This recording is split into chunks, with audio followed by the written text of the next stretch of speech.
Arrivée avec un mois de retard des experts militaires et en droits de l'homme de l'Union africaine au Burundi.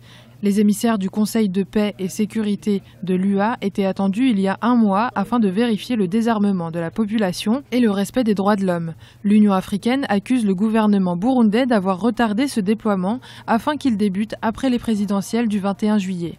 Le redéploiement des experts militaires et des envoyés des droits de l'homme au Burundi pourrait permettre à l'opposition de s'exprimer et éventuellement que les radios puissent aussi travailler. Il y a un problème avec les militants de l'opposition qui sont souvent arrêtés, d'autres tués. Le gouvernement burundais s'est opposé à l'envoi de ces experts avant la fin des élections présidentielles parce que ce sont les milices Imbonerakure qui organisent, qui contrôlent les élections. Le dépouillement se fait surtout avec ces milices. Pour les autorités burundaises qui avaient proposé une date postérieure à celle de la présidentielle, ce retard est dû à une question de souveraineté pour le Burundi, ainsi qu'à des problèmes bureaucratiques du côté de l'Union africaine. Nous avons travaillé directement avec le département de paix et de sécurité de l'Union africaine. Il y a eu des hauts et des bas qui ne sont pas nécessairement imputables au gouvernement du Burundi. Il y a eu promesse de déploiement de ces deux missions dans les meilleurs délais, mais les meilleurs délais, cela s'interprète différemment semble-t-il de notre côté ou du côté de l'Union africaine.